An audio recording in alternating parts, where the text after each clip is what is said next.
ಹೊಸ ವರ್ಷ ಹಾಗೂ ಸಂಕ್ರಾಂತಿ ಹಬ್ಬದ ಶುಭಾಶಯಗಳು. ಪ್ಲೀಸ್ ನನ್ನನ್ನು ಹುಡುಕಬೇಡಿ. ಎಲ್ಲರಿಂದ ದೂರ ಆಗಿ ಒಬ್ಬಳೇ ಇರಬೇಕು ಅನ್ನೋ ಮನಸ್ಸಾಗಿದೆ. ಜೊತೆಗೆ ಇದ್ದಷ್ಟು ದಿನಗಳು ನನ್ನ ಹಾಲಿಗೆ ಅಮೃತಗಳಿಗೆ ಅಂತ ಭಾವಿಸ್ತೀನಿ. Good bye sir. ಏನಿದೆ ನಿಮ್ಮ ಅನು.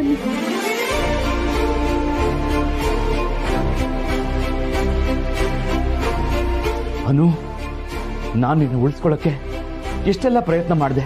ಯಾಕೆ ಮತ್ತೆ ನನ್ನ ಬಿಟ್ಟು ಹೋಗೋ ನಿರ್ಧಾರ ಮಾಡಿದೆ? ಇಲ್ಲ ಇಲ್ಲ, ನಾನಿದನ್ನು ಒಪ್ಪೋದಿಲ್ಲ. ನನ್ನ ಹಠದಿಂದ ನೀನು ಯಾವುದೋ ದೂರಿಗೆ ಹೊರಟೋದ್ರೆ ಅದೇ ಪಶ್ಚಾತ್ತಾಪದಲ್ಲಿ ನಾನು ಕೊರಗಬೇಕಾಗುತ್ತೆ. ಇಲ್ಲ, ನನ್ನಿಂದ ಇದು ಸಾಧ್ಯ ಇಲ್ಲ. ಅಷ್ಟು ದೂರದಿಂದ ನಾನು ನಿನ್ನ ಫಾಲೋ ಮಾಡ್ಕೊಂಡು ಬಂದಿದ್ದೀನಿ. ನಿನ್ನ ಹೋಗೋದಕ್ಕೆ ನಾನು ಬಿಡೋದಿಲ್ಲ.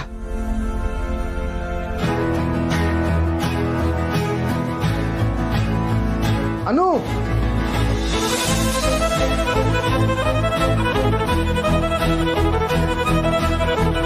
ನೀನು ಹುಬ್ಬಳ್ಳಿಗೆ ಹೋಗ್ಬೇಕು. ರಿಸರ್ಚ್ ಮಾಡಕ್ಕ ಸರ್? ಇಲ್ಲ ಅನು, ನಿನ್ನ ಅಲ್ಲಿಗೆ ವರ್ಗಾವಣೆ ಮಾಡಿದ್ದೀವಿ. ಅನು, ನಾನು ತಪ್ಪು ಮಾಡ್ಬಿಟ್ಟೆ. ಅನು, ನಿನ್ನ ಹುಬ್ಳಿಗೆ ಕಳಿಸೋ ನಿರ್ಧಾರ ಮಾಡಿ ನಾನು ತಪ್ಪು ಮಾಡ್ಬಿಟ್ಟೆ.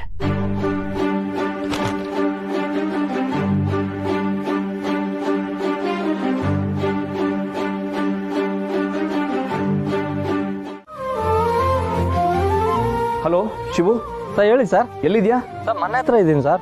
ಮನೆ ಹತ್ರನಾ? ಅಲ್ಲಿಗೆ ಯಾಕೆ ಹೋದೆ? ಅಲ್ಲ, ನೀನು ನಮ್ಮ ಬಸ್ನ ಫಾಲೋ ಮಾಡ್ಕೊಂಡು ಬರ್ಲಿಲ್ವಾ? ಬಸ್ಸಾ? ಯಾವ ಬಸ್ಸು ಸರ್? ಇವನು ಯಾಕೆ ಹೀಗೆ ಆಡ್ತಿದ್ದಾನೆ? ಹುಬ್ಳಿ ಬಸ್ಸು ಕಣೋ. ಸರಿ, ನಾನಿರೋ ಹೋಟ್ಲ್ ಹತ್ರ ಬರೋದಕ್ಕೆ ಎಷ್ಟೊತ್ತಾಗುತ್ತೆ ನಿನಗೆ? ಸರ್, ಹೋಟ್ಲಾ? ಯಾವ ಹೋಟ್ಲು ಸರ್? ನನಗೆ ಗೊತ್ತಿಲ್ಲ.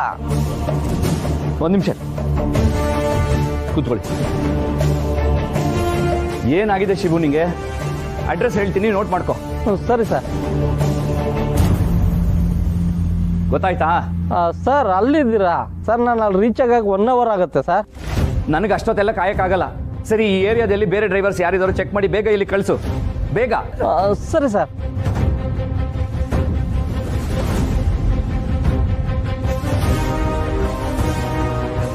ಈ ಮೀರಾ ಹೊಸ ಮಾಡೆಲ್ಸ್ ಬಂದ ತಕ್ಷಣನೇ ನನ್ಗೆ ಇನ್ಫಾರ್ಮು ಮಾಡದೆ ಮೊಬೈಲ್ನ ಚೇಂಜ್ ಮಾಡಿಬಿಡ್ತಾಳೆ. ಇದು ನನ್ನ ಮೊಬೈಲಾ ಅಲ್ವಾ ಅಂತ ನನಗೆ ಗುರ್ತಿಡಿಯೋಕ್ಕಾಗ್ತಿಲ್ಲ. ಏನೇ ಪುಷ್ಪ, ಇವಳು ಮಾಡೋದಲ್ಲ ಹೀಗೆ, ಏನು ಸರಿಯಾಗಿ ಹೇಳಲ್ಲ. ಹಬ್ಬಕ್ಕೆ ಒಟಾರ್ದವ್ರು ಎಲ್ಲರೂ ಸೇರ್ಕೊಂಡು ತಯಾರಿ ಮಾಡ್ತಿದ್ದಾರೆ. ಈ ಟೈಮಲ್ಲಿ ಇವಳು ಸುಪ್ಪು ಅನು ಫೋನ್ ಮಾಡಿ ಮೊದ್ಲು. ಸರಿ, ಮಾಡ್ತೀನಿ ಇರು.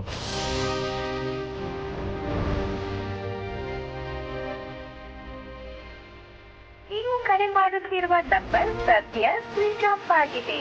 ದಯವಿಟ್ಟು ಸ್ವಿಚ್ ಆಫ್ ಅಂತ ಬರ್ತಾ ಇದೆ ಕಣೆ. ಇರು, ಇನ್ನೊಂದ್ಸಲ ಫೋನ್ ಮಾಡ್ತೀನಿ. ನೀವು ಕರೆ ಮಾಡುತ್ತಿರುವ ನಂಬರ್ ಸದ್ಯ ಸ್ವಿಚ್ ಆಫ್ ಆಗಿದೆ. ಈಗಲೂ ಸ್ವಿಚ್ ಆಫ್ ಅಂತ ಬರ್ತಿದೆ ಕಣೆ. ಓ ತಾಯಿ ಎಲ್ಲವಾ, ನನ್ ಗಂಡನ ಜೊತೆ ಮಾತಾಡೋದಕ್ಕ ಸಮಾಧಾನ ಇಲ್ಲ ಸುಬ್ಬು. ಹಬ್ಬಕ್ಕೆ ಸಡನ್ ಆಗಿ ಬರೋಲ್ಲ ಅಂತ ಈಗ ನೋಡಿದ್ರೆ ಫೋನ್ ಸ್ವಿಚ್ ಆಫ್ ಮಾಡ್ಕೊಂಡಿದ್ದಾಳೆ. ಏನಾಯ್ತು ಏನೋ. ಈಗ ಹೋಗ್ತಿದೀವಲ್ಲ ಬಿಡು, ಏನಾಗಿದೆ ಅಂತ ಗೊತ್ತಾಗುತ್ತಲ್ಲ. ನಮಸ್ಕಾರ ಸರ್. ನಮಸ್ತೆ. ಹೇಗಿದ್ದೀರಾ ಸರ್? ಚೆನ್ನಾಗಿದ್ದೀನಿ. ಮೊನ್ನೆ ನಿಮ್ಮನ್ನ ನಮ್ಮ ಒಟಾರದಾರೆಲ್ಲ ಟಿವಿಯಲ್ಲಿ ನೋಡಿದ್ದು. ನಮಗಂತೂ ಸಖತ್ ಖುಷಿ ಆಯ್ತು ಸರ್. ಊಟ ಟೈಮ್ ಕರೆಕ್ಟಾಗಿ ಬಂದಿದ್ದೀರಾ. ಬನ್ನಿ ಊಟ ಮಾಡ್ಕೊಂಡು ಹೋಗಿರಂತೆ. ಇಲ್ಲ ಪರವಾಗಿಲ್ಲ, ನಾನು ಇನ್ನೊಂದು ಸರ್ತಿ ಬರ್ತೀನಿ. ಸುಬ್ಬು ಮತ್ತೆ ಪುಷ್ಪ ಅವ್ರನ್ನ ಭೇಟಿ ಮಾಡಕ್ ಬಂದಿದ್ದೆ. ಅಯ್ಯೋ, ಈಗ ಒಂದು ಸ್ವಲ್ಪ ಹೊತ್ತಲ್ಲ ಅವರೆಲ್ಲ ಆಚೆ ಹೋದ್ರಲ್ಲ. ಓ ಹೌದಾ? ನೀವು ಪಾಪ ಅಷ್ಟು ದೂರದಿಂದ ಬಂದಿದ್ದೀರಾ. ಇರಿ, ನಾನೇ ಫೋನ್ ಮಾಡಿ ಕರೆಸ್ತೀನಿ. ಬೇಡ ಪರವಾಗಿಲ್ಲ, ನಾನು ಅವ್ರನ್ನ ಆಮೇಲೆ ಕಾಂಟ್ಯಾಕ್ಟ್ ಮಾಡ್ತೀನಿ.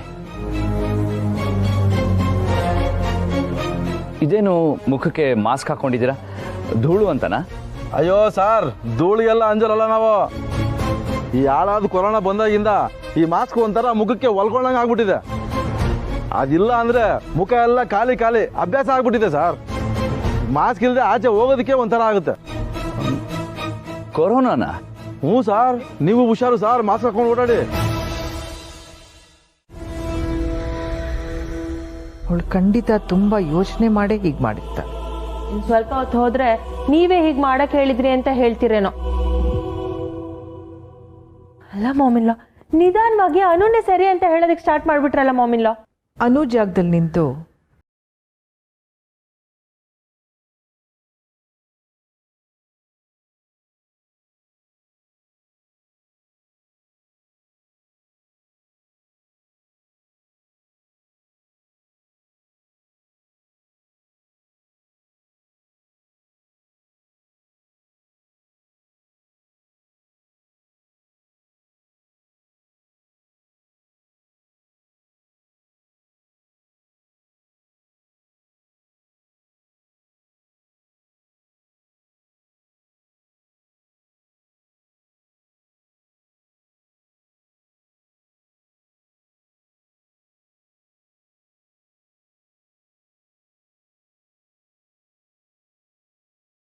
ಆದ್ರೆ ಒಂದು ಮಾತು ಮಾತ್ರ ಹೇಳ್ತೀನಮ್ಮ, ಅವ್ರು ಈ ಟೈಮಲ್ಲಿ ಏನೇ ಡಿಸಿಷನ್ ತಗೊಂಡ್ರು ಅದು ತಪ್ಪಾಗಿರುತ್ತೆ ನೋಡಿ. ಎನಿವೆ, ಹ್ಯಾಪಿ ನ್ಯೂ ಇಯರ್ ಅಮ್ಮ. ಈ ಹೊಸ ವರ್ಷದಲ್ಲಿ ನಿನ್ ಬದುಕು ಕೂಡ ಹೊಸದಾಗಿ ಶುರುವಾಗ್ಲಿ ಅನ್ನೋದೇ ನಮ್ಮ ಆಸೆ. ನನ್ನ ಜೀವನ ಹೊಸದಾಗಿ ಶುರುವಾಗುತ್ತೋ ಇಲ್ವೋ ಗೊತ್ತಿಲ್ಲ, ಆದರೆ ಎಲ್ರಿಗೂ ಒಳ್ಳೇದಾಗಬೇಕು. ಹರ್ಷ, ಅತ್ಗೆ ಎಲ್ರಿಗೂ happy new year. Wish you a great 2020.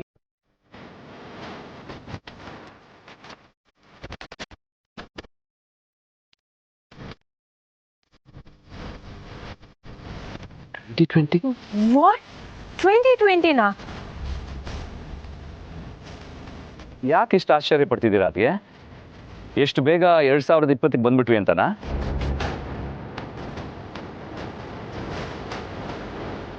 But Rohilla, ಇದು 2023. ನನ್ಗೆ ಅರ್ಥ ಆಗ್ತಿದೆ. ಎಲ್ಲರೂ ಸೇರಿ ಏನೋ ಪ್ಲಾನ್ ಮಾಡ್ತಿದ್ದೀರಾ ಅಲ್ವಾ? ಅದಕ್ಕೆ ನೀವು ಟೈಮ್ ಟ್ರಾವೆಲ್ ಮಾಡಿ 3 ವರ್ಷ ಮುಂದಕ್ಕೆ ಹೋಗ್ಬಿಟ್ರೆ ಹೇಗೆ? ಅಮ್ಮ, ನೀವು ಸಡನ್ ಆಗಿ ಇಲ್ಲಿಗೆ ಯಾಕೆ ಬಂದ್ರಿ?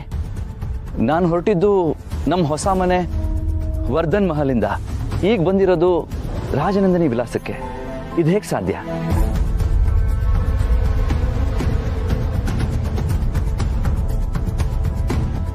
ನೀನೀಗ ವರ್ಧನ್ ಮಹಲಿಂದ ಬಂದ್ಯಾ? ಆದ್ರೆ ಆರ್ಯ, ನಾವು ರಾಜನಂದಿನಿ ವಿಲಾಸಕ್ಕೆ ಶಿಫ್ಟ್ ಆಗಿ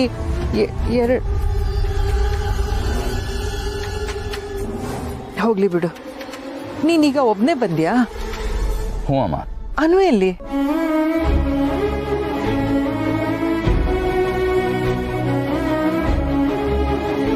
ಹೇಳು ಆರ್ಯ, ಅನು ಎಲ್ಲಿ? ನಿಮ್ಗೆ ಗೊತ್ತಾಯ್ತಮ್ಮ ನಾನು ಅನುನ ಕರ್ಕೊಂಬರಕ್ಕೆ ಹೋಗಿದ್ದೆ ಅಂತ?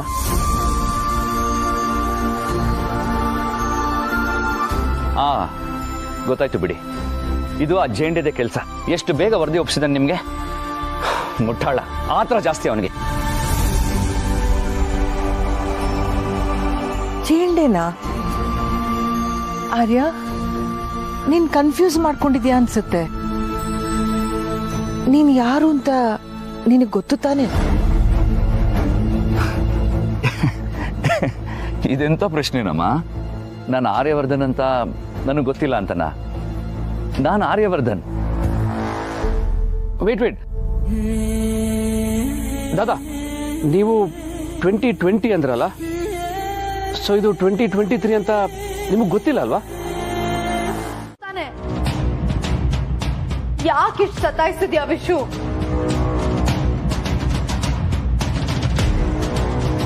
ಅಮ್ಮ, ಯಾರಿವರು?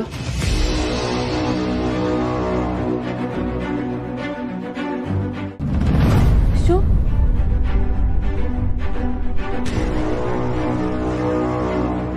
ಅಮ್ಮ, ಏನಮ್ಮ ಇದು? ನಾನು ಹೇಳ್ತೀನಮ್ಮ. ಓ, ಆರಾಧನಾ, ನೀವೇ ತಾನೇ ಆಗ್ಲೇ ಕಾಲ್ ಮಾಡಿದ್ದು? ನಿಮ್ಗೆ ಏನಾದರೂ ಸಹಾಯ ಬೇಕಿದ್ರೆ ವರ್ಧನ್ ಹೆಲ್ಪ್ಲೈನ್ಗೆ ಕಾಲ್ ಮಾಡಿ ಅಂತ ಹೇಳಿದ್ದೆ. ಸಾರಿ, ನಿಮ್ಗೆ ಇಷ್ಟೊಂದು ಅರ್ಜೆನ್ಸಿ ಇದೆ ಅಂತ ನನಗೆ ಗೊತ್ತಿರಲಿಲ್ಲ. ನಿಮ್ಗೇನು ಸಹಾಯ ಬೇಕು ಕೇಳಿ. ದಾದಾ ಪ್ಲೀಸ್ ಸ್ವಲ್ಪ ರಿಲ್ಯಾಕ್ಸ್ ಮಾಡಿ ನೀವು. What relax? ರಾಜಾ, ನನ್ನನ್ನು ಯಾಕೆ ಸ್ಟಾಪ್ ಮಾಡ್ತಿದ್ಯಾ? Okay, let me ask you one question. ಕನ್ನಡಿಯಲ್ಲಿ ನನ್ನನ್ನು ನಾನು ನೋಡ್ಕೊಂಡಾಗ ನನ್ನ ಮುಖ ನಾನೇ ಗುರ್ತಿಡಿಯೋಕ್ಕಾಗ್ತಿಲ್ಲ. ಆದ್ರೆ ಅದ್ರ ಬಗ್ಗೆ ನಿಮ್ಗೆ ಯಾರಿಗೂ ಏನು ಅನಿಸ್ತಿಲ್ಲ ಅಂದ್ರೆ ವಾಟ್ಸ್ ಗೋಯಿಂಗ್ ಆನ್? ಅಮ್ಮ ಅಮ್ಮ, ನೀವಾದ್ರೂ ಹೇಳಿ, ಏನಾಗ್ತಿದೆ ನನಗೆ? ಏನಾಗ್ತಿದೆ ನನಗೆ ಹೇಳಿ. Calm down. ಆರ್ಯ ಕೂತ್ಕೋ ಬಾ. ಏನಾಗಿದೆ? ಕೂತ್ಕೋ. ಹೇಳ್ತೀನಿ. ಏನಾಗ್ತಿದೆ ಇಲ್ಲಿ? ಆರಾಧನಾ ಬಾಮ್ಮ.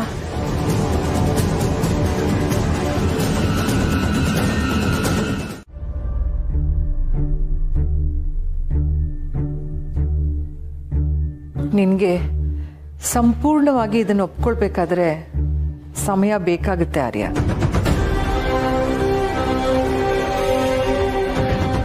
ಜೇಂಡೆಯಲ್ಲಿ ಸದಾ ಆ ಇಡಿಯಟ್ ಹೆಸರು ಯಾವತ್ತೂ ಎತ್ತಬೇಡಿ.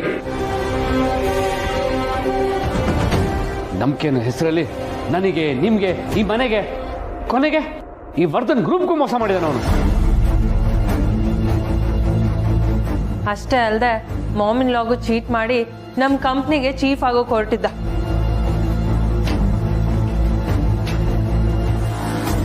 ನಮ್ಮನೆಗೆ ಗೇಟ್ ಕೀಪರ್ ಆಗೋದಕ್ಕೂ ಅವ್ನಿಗೆ ಯೋಗ್ಯತೆ ಇಲ್ಲ. Shameless fellow. ನಾಯಿಗಳಿಗಾದ್ರೂ ಅಟ್ಲೀಸ್ಟ್ ಸ್ವಲ್ಪ ನಿಯತ್ತಿರುತ್ತಂತೆ, ಆದ್ರೆ ಈ ಜೇಂಡೆಗೆ ಹರ್ಷ,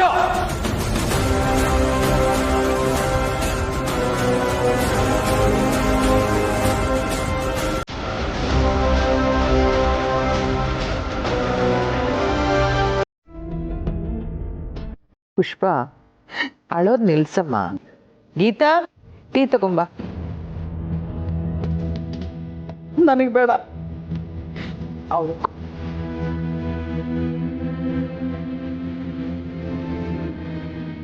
ಅಮ್ಮ, ನೀವ್ ಹೇಳಿದ್ ಕೇಳಿ ನನಗೆ ಮತ್ತೆ ಜೀವನ ಸಿಕ್ತು ಅಂತ ಖುಷಿ ಆದ್ರೂ, ಅಥವಾ ಅಳಿಯಂದ್ರಿಗೆ ಅರ್ಧ ಬರ್ಧ ನೆನಪಿದೆ ಅಂತ ಸಮಾಧಾನ ಪಡ್ಕೋಬೇಕೋ ಬೇಡವೋ ಒಂದು ಗೊತ್ತಾಗ್ತಿಲ್ಲ. ಆರ್ಯ ಸರ್ಗೆ ಪೂರ್ತಿ ಗುಣ ಆಗದೆ ಅವಾಗ. ಈಗಲೇ ಇಷ್ಟು ನೆನಪು ಬಂದಿದೆ ಅಂದ್ರೆ ಆದಷ್ಟು ಬೇಗ ಗುಣ ಆಗ್ತಾರೆ ಪುಷ್ಪ. ಅಳಿಯಂದ್ರಿಗೆ ನಾನೇ ಆರ್ಯವರ್ಧನ್ ಅಂತ ಗೊತ್ತಾಗಿದೆಯಲ್ಲ, ಅದೇ ಸಮಾಧಾನ. ಅವನನ್ನ ಯಾರು ಆರ್ಯ ಅಂತ ಒಪ್ತೇ ಇದ್ದಾಗ ಎಷ್ಟು ಕಷ್ಟಪಟ್ಟೆ ಗೊತ್ತಾ ಸಾಬೀತು ಮಾಡಕ್ಕೆ. ಆದ್ರೆ ಈಗ ಅವನೇ ಆರ್ಯ ಅಂತ ಗೊತ್ತಾಗಿದೆ. ಇನ್ ಮುಂದೆ ನಾವ್ ಯಾರು ಚಿಂತೆ ಮಾಡೋ ಅಗತ್ಯ ಇಲ್ಲ. ಅಮ್ಮ, ಅಳಿಯಂದ್ರಿಗೆ ಅನು ಜೊತೆ ಮದುವೆ ಆಗಿದ್ದು, ಸಂಸಾರ ಮಾಡಿದ್ದು ಯಾವುದು ನೆನಪೇ ಇಲ್ವಾ? ಸುಬ್ಬು, ನೆನಪಾದ್ರೂ ಏನ್ ಪ್ರಯೋಜನ? ನಮ್ಮ ಅನುನೇ ಇಲ್ಲಿಲ್ವಲ್ಲ. ಪ್ರತಿ ಹೆಣ್ಣು ನನ್ನ ತಾಯಿ ಆಗ್ತಿದ್ದಾಳೆ ಅಂದ್ರೆ ಹಬ್ಬದ ತರ ಸಂಭ್ರಮ ಪಡ್ತಾಳೆ. ಆದ್ರೆ ಏನು ಎಲ್ಲೋದ್ಲೋ ಏನಾದ್ಲೋ ಒಂದು ಗೊತ್ತಾಗ್ತಿಲ್ಲ. ಪುಷ್ಪ, ಮೊದ್ಲು ಅಳು ನಿಲ್ಸಮ್ಮ. ಪುಷ್ಪ, ಬರ್ತಾಳೆ ಕಣೆ. ನಾನು ಅವಾಗಿಂದಲೂ ಇದನ್ನ ಹೇಳ್ತಾನೆ ಬರ್ತಾ ಇದ್ದೀನಿ ನಿನಗೆ. ಬರ್ತಾಳೆ, ಸುಮ್ಮನಿರು. ಅಳಿಯಂದ್ರನ್ನ ಈ ಪರಿಸ್ಥಿತಿಯಲ್ಲಿ ಬಿಟ್ಟೋಗೋ ಹುಡುಗಿ ಅಲ್ಲ ಅವಳು, ನನ್ನ ಮಗಳು.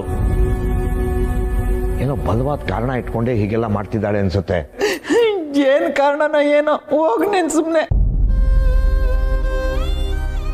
ಆರ್ಯ ಸರ್ಗೋಸ್ಕರ ನಾನ್ ಮತ್ತೆ ಹುಟ್ಟಿ ಬಂದಿದ್ದೀನಿ ಅಂತ 1000 ಸಲ ಹೇಳಿದಾಳೆ. ಅಂತೋಳು ಬಿಟ್ಟೋಗ್ತಾಳ. ಬರ್ತಾಳಲ್ವ ಸುಬ್ಬ? ಹಾಗಾದ್ರೆ ಬಂದೆ ಬರ್ತಾಳೆ ಕಣೆ ಪುಷ್ಪ. ನೀನ್ ಜಾಸ್ತಿ ತಲೆ ಕೆಡಿಸ್ಕೊತಾ ಇದೀಯಾ. ಅಮ್ಮ, ಅಕಸ್ಮಾತ್ ಬೇರೆ ಯಾರು ಎದುರಿಸಿ ನಮ್ಮನ್ನ ಬಚ್ಚಿಟ್ಟಿದ್ರೆ? ಖಂಡಿತ ಹಾಗೆಲ್ಲ ಆಗಕ್ ಸಾಧ್ಯ ಇಲ್ಲ ಪುಷ್ಪ. ನೀನ್ ಏನೇನೋ ಯೋಚನೆ ಮಾಡಿ ಗಾಬರಿ ಆಗ್ಬೇಡ. ಈ ನಿರ್ಧಾರ ಸ್ವತಃ ಅನುನೇ ತಗೊಂಡಿರೋದು. ಯಾಕಂದ್ರೆ ಅನು ಆರಾಧನಾಗೆ ಸತ್ಯ ಹೇಳಕ್ಕಾಗ್ದೆ ಹೀಗ್ ಮಾಡಿದಾಳೆ. ಇವಳಿಗೆ ಯಾವಾಗ್ಲೂ ಬೇರೆಯವ್ರದ್ದೇ ಚಿಂತೆ. ಇವಳಿಗೆ ಸ್ವಲ್ಪನಾದ್ರೂ ಬುದ್ಧಿ ಬೇಡವಾ? ನಾನ್ ತಾಯಿ ಆಗ್ತಿದ್ದೀನಿ, ಆರ್ಯ ಸರ್ ನನಗೆ ಎಷ್ಟು ಮುಖ್ಯ ಅನ್ನೋದು ಬೇಡವಾ ಇವಳಿಗೆ?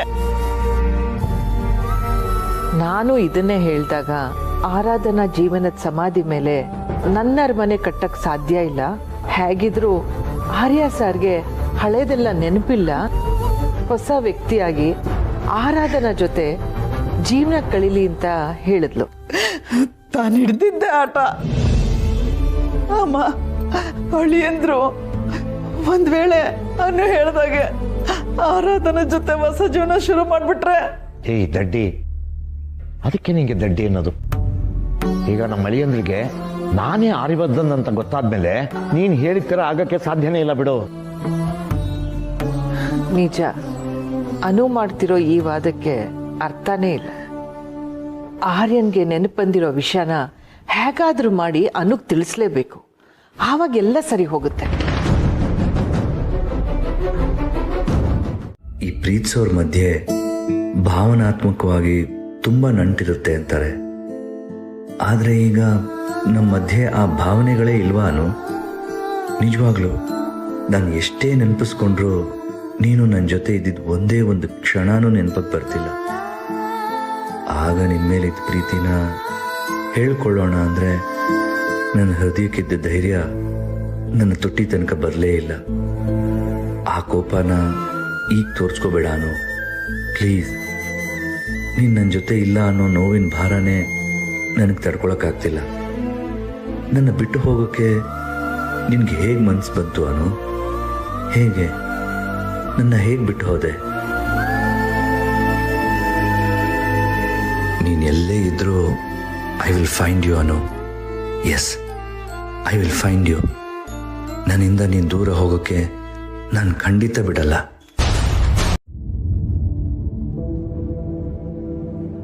ಆರ್ಯ, ನೀನು ನೋಡಿ, ದಿಕ್ ತಪ್ಪಿ ಮರಳುಗಾಡಲ್ಲಿ ಓಡಾಡೋನ್ಗೆ ನೆರಳು ನೀರು ಸಿಕ್ಕದಷ್ಟೇ ಖುಷಿ ಆಯ್ತು ಕಣೋ.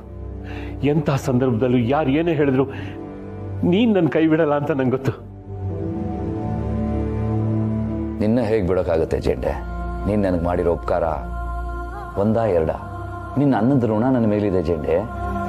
ಹೊಟ್ಟೆ ಹಸಿದಾಗ ತಾಯಿ ಹಾಗೆ ಹೊಟ್ಟೆ ತುಂಬ ಊಟ ಮಾಡಿಸ್ದೆ, ಅಣ್ಣನ ಹಾಗೆ ಕಾಳಜಿ ಮಾಡಿದೆ, ಅಪ್ಪನ ಹಾಗೆ ವಾತ್ಸಲ್ಯ ತೋರಿಸ್ದೆ. ನಿನ್ನನ್ನು ಏನು ಅಂತ ಕರೀಲಿ ಜೆಂಡೆ? ನಮ್ಮ ಸ್ನೇಹಕ್ಕೆ ಬರೀ ಗೆಳೆತನ ಅನ್ನೋ ಹೆಸರು ಸಾಕಾ? ಆರ್ಯ, ನಾನು ನಿನ್ನ ಜೊತೆ ಮತ್ತೆ ಹೀಗೆ ಮಾತಾಡ್ತೀನಿ ಅಂತ ಊಹೆನೂ ಮಾಡ್ಕೊಂಡಿರ್ಲಿಲ್ಲ ಕಣೋ. ನೀ ಬಂದಿಯಲ್ಲ, ಇನ್ನೆಲ್ಲ ಸರಿ ಹೋಗುತ್ತೆ, ನೋಡ್ತಾ ಇರು. ಜೆಂಡೆ, ಹಸುವಾಗ್ತಾ ಇದೆ, ಊಟ ಹಾಕ್ತೀಯಾ? ಎಂತ ಮಾತಾಡ್ತಿದ್ಯೋ? ನಾನು ಅಷ್ಟೇ, ಬಂದವ್ರಿಗೆ ಏನು ಬೇಕು ಅಂತಾನೂ ಕೇಳಿಲ್ಲ. 5 ನಿಮಿಷ ಕೊಡು, ಬಿಸಿ ಬಿಸಿ ಊಟ ಮಾಡಾಕ್ತೇನೆ. ಅಯ್ಯ, ನಿಂಗೆ ಹಳೇದೆಲ್ಲ ನೆನಪಾಗಿದೆ.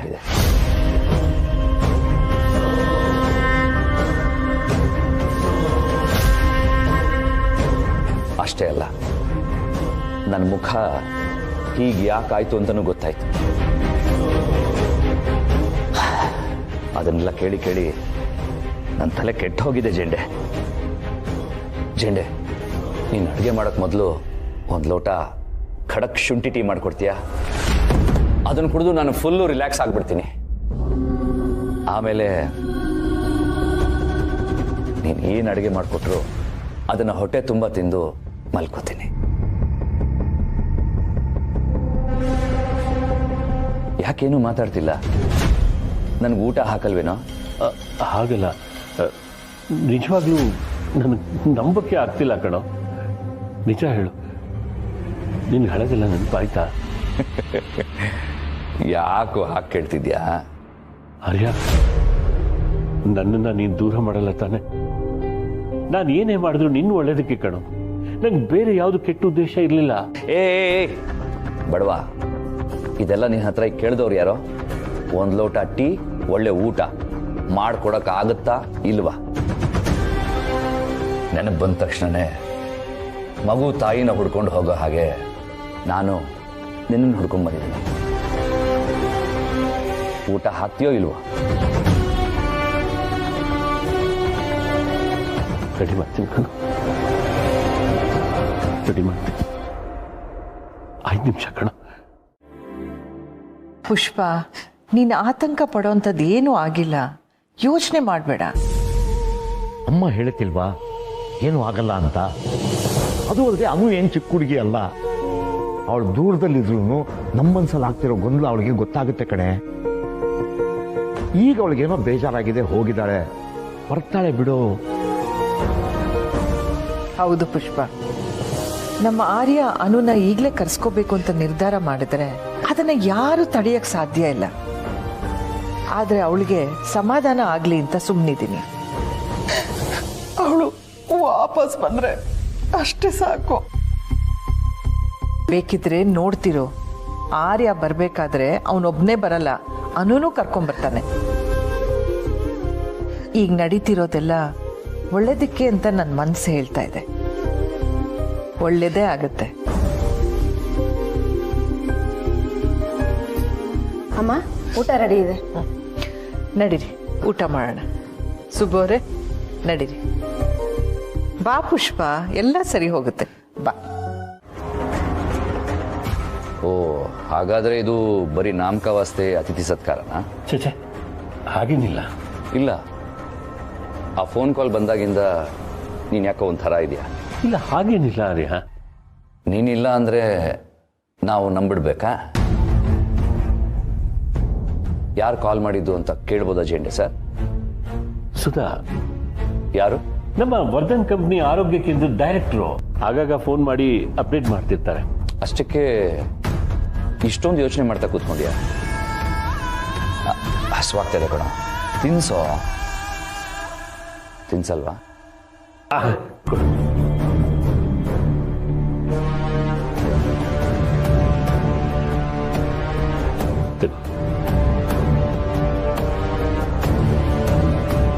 ಹೇಗಿದೆ?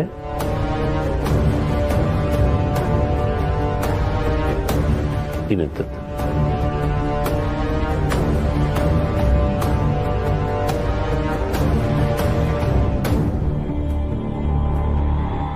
ನನಗೆ ಹಸುವಾದಾಗ ನೀನು ಕೈ ತುತ್ತು ತಿನ್ಬೇಕು ಅಂತ ಎಷ್ಟು ಹಂಬಲಿಸ್ತಿದೆ ಗೊತ್ತಾ ಜೆಂಡೆ? ಒಂದು ತುತ್ತು ತಿಂದ್ರು ಅದರಲ್ಲಿ ನಿನ್ನ ಪ್ರೀತಿನ ಬೆರೆಸಿ ತಿನ್ನಿಸ್ತಿದ್ದೆ. ಇದರಲ್ಲೂ ಬೆರೆಸಿದ್ಯಾ ಜೆಂಡೆ? ಇದರಲ್ಲೇನೂ ಬೆರೆಸಿಲ್ವಾ ಜೆಂಡೆ?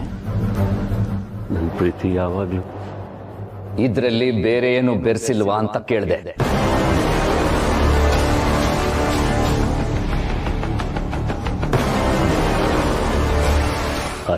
ನನ್ನನ್ನು ಹಾಗೆ ಕರಿಬೇಡ. ಸ್ವಾರ್ಥಿ, ಒಬ್ಬರ ಸಾವನ್ನ ನಿನ್ನ ಉಪಯೋಗಕ್ಕೆ ತಕ್ಕಂತೆ ಬಳಸ್ಕೊಳ್ಳೋದು, ಖಾಲಿ ಹಾಳೆಗಳ ಮೇಲೆ ಸಹಿ ಹಾಕ್ಸ್ಕೊಳ್ಳೋದು, ಇದೇ ಅಲ್ವಾ ನಿನಗೆ ಗೊತ್ತಿರೋದು? ಇನ್ನಂತವನ ಕೈಯಲ್ಲಿ ಪ್ರೀತಿ ಬೆರೆಸೋದಕ್ಕೆ ಹೇಗೆ ಸಾಧ್ಯ? ಓ, ಕೈ ಯಾಕೆ ನಡುತ್ತಿದೆ? ತಟ್ಟೆನ ಕೆಳಗಿಟ್ಟು ಸ್ವಲ್ಪ ಸುಧಾರಿಸ್ಕೋ ಜೇಟೆ, ಆರಾಮಾಗಿರು. ನೀನು ಈ ತರ ಭಯ ಪಡ್ತಿರೋದನ್ನ ನಾನು ಇವತ್ತೇ ನೋಡ್ತಿರೋದು.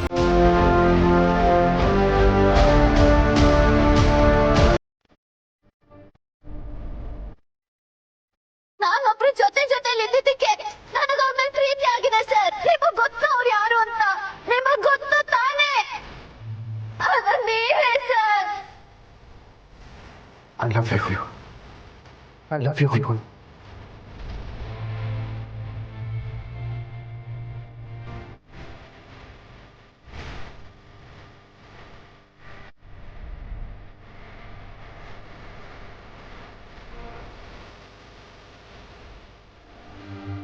ಜೇಂಡೆ, ಅನು, ನಿಮ್ಮಿಬ್ಬರನ್ನು ನನ್ನ ಬದುಕಿನ ಭಾಗ ಅಂತ ಅನ್ಕೊಂಡಿದ್ದೆ. ಆದ್ರೆ ಯಾಕೆ ನೀವಿಬ್ರು ಹೀಗೆ ಮಾಡ್ಬಿಟ್ರಿ? ಯಾಕೆ ಹೀಗೆ ಮಾಡಿದ್ರಿ? ಜೇಂಡೆ, ನೀನು ಮಾಡಿರೋದು ಮೋಸ ಅಲ್ಲ, ನೀನು ನಿನ್ನ ಪ್ರಾಣ ಸ್ನೇಹಿತನಿಗೆ ಮಾಡಿರೋ ನಂಬಿಕೆ ದ್ರೋಹ. ನನ್ನ ಪ್ರತಿ ವಿಷಯದಲ್ಲೂ ನೀನು ಬೆನ್ನೆಲುಬಾಗಿರ್ತಿದ್ದೆ. ಇನ್ನು ನಾನು ಯಾರನ್ನ ನಂಬಲಿ? ಅನು, ಎಲ್ಲಿಗೆ ಹೋದೆ? ನನ್ನ ಬಗ್ಗೆ ಒಬ್ರಿಗೂ ಅಯ್ಯೋ ಅನ್ಸಲ್ವಾ? ಅಥವಾ ನಾನು ನಿನ್ನ ಮೇಲಿಟ್ಟಿರೋ ನಂಬಿಕೆನೇ ಸುಳ್ಳ?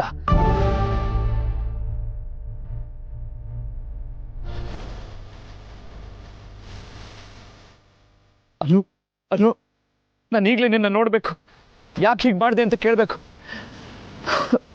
ನಾನು ನಿನ್ನ ಎಲ್ಲಿ ಅಂತ ಹುಡುಕ್ಲಿ ಅನು, ಎಲ್ಲಿ ಅಂತ ಹುಡುಕ್ಲಿ? ಮೊದಲಾಗಿದ್ರೆ ಚೆಂಡೆ ಚೆಂಡೆ ನಿನ್ನ ನನ್ನ ಅನುನ ಹುಡುಕೊಡು ಅಂತ ಹೇಳ್ಬೋದಾಗಿತ್ತು. ಈಗ ಯಾರನ್ನ ಕೇಳಲಿ, ಯಾರನ್ನ ಕೇಳಲಿ? ನೋ, ನನ್ನ ಅನುನ ನಾನೇ ಹುಡುಕ್ತೀನಿ. ನೀನಿಲ್ಲದೆ ನನ್ನ ಬದುಕಿಗೆ ಅರ್ಥ ಇಲ್ಲ ಅಂತ ಅರ್ಥ ಮಾಡಿಸ್ತೀನಿ.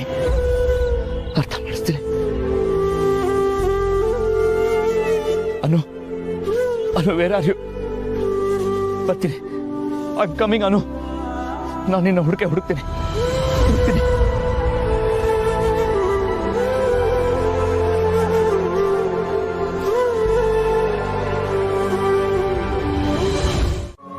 ನನ್ನ ಕ್ಷಮಿಸು ಕಂದ. ನೀನ್ ಹುಟ್ಟೋಕ್ಕೂ ಮೊದ್ಲೇ ನಿನ್ನಪ್ಪನ ನಿನ್ನಿಂದ ದೂರ ಮಾಡ್ತಿದ್ದೀನಿ. ಬಹುಶಃ ನನ್ನಂತ ನತದೃಷ್ಟೆ ತಾಯಿ ಭೂಮಿ ಮೇಲೆ ಯಾರು ಇರೋದಕ್ಕೆ ಸಾಧ್ಯನೇ ಇಲ್ಲ ಅನ್ಸತ್ತೆ. I am sorry. ಏನ್ ಗೊತ್ತಾ, ನಿನ್ನಪ್ಪನ ಬಿಟ್ಟಿರೋದಕ್ಕೆ ನನಗೂ ತುಂಬಾ ಕಷ್ಟ ಆಗ್ತಿದೆ. ಆದ್ರೆ ನಾನು ಇರ್ಲೇಬೇಕು. ಅಪ್ಪ ನಿದ್ದೆ ಮಾಡ್ತಿರ್ಬೇಕಾದ್ರೆ ಹೇಳ್ದೆ ಬಂದ್ಬಿಟ್ಟೆ. ಹೇಗ್ ಮಗು ತರ ಮಲ್ಗಿದ್ರು ಗೊತ್ತಾ? ಇರು, ನಿನಗೂ ತೋರಿಸ್ತೀನಿ.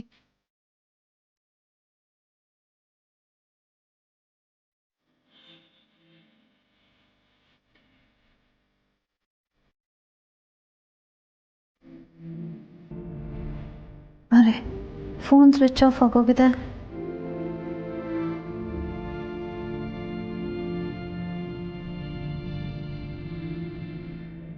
ಆರ್ಯ ಸರ್, ನಿಮಗೆ ಹೇಳ್ದೆ ಬಂದ್ಬಿಟ್ಟೆ. ನಿಮಗೀಗ ಬೇಜಾರಾಗ್ಬೋದು, ಆದ್ರೆ ಆರಾಧನಾ ಅವರು ನಿಮ್ ಜೊತೆಗಿರ್ತಾರೆ.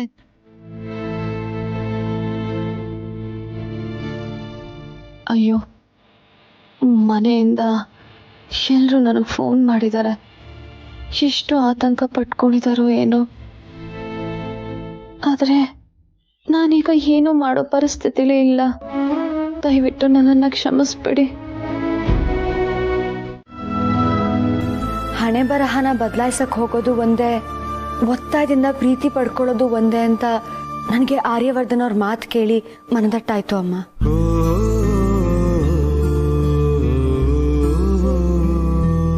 ಹೀಗೆಲ್ಲ ಆಗ್ಬೇಕು ಅಂತ ಬರ್ದೋರು ಯಾರೋ ನನಗೆ ಗೊತ್ತಿಲ್ಲ. ಆದ್ರೆ ಹೀಗೆಲ್ಲ ಆಗೋದಕ್ಕೆ ನಾವುಗಳೆಲ್ಲ ನೆಪ ಆಗಿದ್ದೀವಿ ಅಷ್ಟೆ. ಮುಂದಿನ ಯಾವುದೋ ನಿಲ್ದಾಣ ತಲುಪೋ ಸಲುವಾಗಿ ಈ ಪ್ರಯಾಣದಲ್ಲಿ ನಾವೆಲ್ಲ ಒಂದಾಗಿದ್ದೀವಿ. ನಮ್ಮ ಪ್ರೀತಿ ನಮಗೆ ಸ್ಟ್ರೆಂತ್ ಆಗಬೇಕೇ ಹೊರತು ವೀಕ್ನೆಸ್ ಆಗಬಾರ್ದು ಅಂತ ನನ್ನ ವಿಶ್ವ ನನಗೆ ಯಾವಾಗಲೂ ಹೇಳ್ತಾ ಇದ್ದ ಅಮ್ಮ. ಕೆಲಸದ ವಿಷಯದಲ್ಲಿ ನಾವು ಕಳೆದು ಹೋದಾಗ ನಾನು ಒಂದೊಂದ್ಸಲ ಬೇಜಾರು ಮಾಡ್ಕೋತಾ ಇದ್ದೆ. ಇಬ್ರು ಜೊತೆಗೆ ಟೈಮ್ ಸ್ಪೆಂಡ್ ಮಾಡೋಕ್ಕಾಗ್ತಿಲ್ವಲ್ಲ ಅಂತ ಅನ್ಕೋತಿದ್ದೆ. ನಮ್ಮ ಪ್ರೀತಿ ನಾವು ದೂರದಲ್ಲಿದ್ದಾಗಲೂ ನಮ್ಮನ್ನ ಜೊತೆಯಾಗಿರಿಸ್ಬೇಕು, ಅದು ಟ್ರೂ ಲವ್ ಅಂತಿದ್ದ. ಮೇ ಬಿ ಅವನು ಹೇಳಿದ ರೀತಿಲಿ ಬದುಕೋಕೆ ನನಗಿದು ಅವಕಾಶ ಅಮ್ಮ. ನನ್ನ ವಿಷು ನನ್ನ ಜೊತೆಗಿಲ್ಲ ಅಂತ ಯಾಕೆ ಅನ್ಕೊಳ್ಳಿ? ಅವನು ನನ್ನ ಒಳಗೆ ಇದ್ದಾನೆ. ಅವನು ನನ್ನಲ್ಲಿ ತುಂಬಿರೋ ಪ್ರೀತಿಯಿಂದ ನಾನು ಗಟ್ಟಿ ಆಗ್ತಿದ್ದೀನಿ.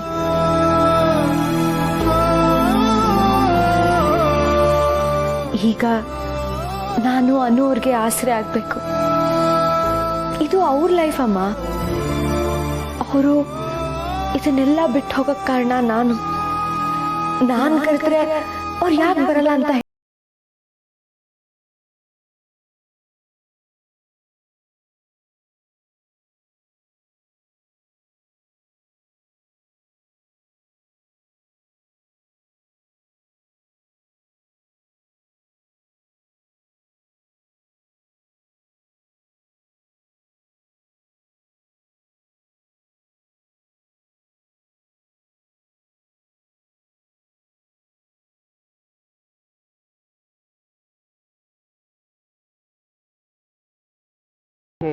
ಹೆಮ್ಮೆ ಆಗುತ್ತೆ.